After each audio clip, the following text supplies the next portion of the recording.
pour les militaires. La flamme olympique est bien arrivée en France. Elle est arrivée hier à Marseille après avoir été transportée sur le Belém avec l'escorte du bâtiment de soutien et d'assistance aux tueries Seine. Pour l'occasion, la patrouille de France a traversé le ciel marseillais. Et en ce 8 mai, l'armée de l'air et de l'espace a déployé 2 dispositifs particuliers de sûreté aérienne. Ces dispositifs de sécurisation de l'espace aérien français devaient permettre de former des bulles de protection pour prévenir tout acte malveillant depuis les airs. Et pour la première fois, 2 drones mâles pour moyenne altitude longue endurance Reaper de la 33e escadre de reconnaissance, de surveillance et d'attaque de la base aérienne de Cognac ont décollé de 2 sites différents pour intégrer ces 2 dispositifs à Paris et à Marseille.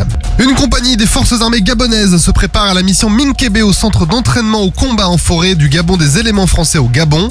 Cette mission intérieure, dirigée par les autorités gabonaises, vise à lutter contre les trafics et à protéger les ressources naturelles du parc éponyme. Les forces armées gabonaises, encadrées par des instructeurs gabonais qui ont été formés par les éléments français au Gabon, ont suivi des ateliers variés couvrant la patrouille, la réaction à une embuscade et d'autres activités nécessaires pour leur mission.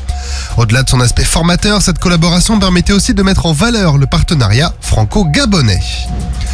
Il y a quelques jours, la base aérienne 701 de Salon de Provence a été le théâtre de la première représentation des ambassadeurs de l'armée de l'air et de l'espace.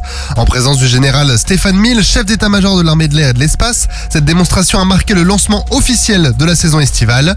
Les présentations ont inclus le Rafale Solo Display, l'équipe de voltige avec les Extra 330 SC, les parachutistes des Phoenix, la patrouille de France et l'A400M Tactical Display. Un événement particulièrement important cette année à l'occasion des 90 ans de l'armée de l'air et de l'espace et des Jeux Olympiques et Paralympiques. Si vous voulez en savoir plus sur les ambassadeurs de l'armée de l'air et de l'espace, rendez-vous dans la rubrique podcast PLM Interview de l'application où vous pourrez retrouver notre entretien avec le capitaine Jean-Brice Millet, le nouveau pilote du Rafale Solo Display. Le blindé de reconnaissance et de combat Jaguar est déployé sur un théâtre extérieur pour la première fois. 6 blindés de ce type, issus du programme Scorpion, mis en œuvre par le 1er régiment étranger de cavalerie, ont été déployés en Estonie. Ils participeront d'ailleurs sur place à l'exercice Springstorm. Pour rappel, le Jaguar, successeur de l'AMX-10 RC, est un véhicule blindé polyvalent et puissant. Équipé d'un canon de 40 mm, d'une mitrailleuse et de missiles, il offre une capacité de tir avancée. Avec une masse d'environ 25 tonnes, il est aérotransportable et possède une autonomie de 800 km et peut atteindre une vitesse de 90 km/h sur route. Opéré par un pilote, un tireur et un chef d'engin, il bénéficie de la technologie commune du programme Scorpion.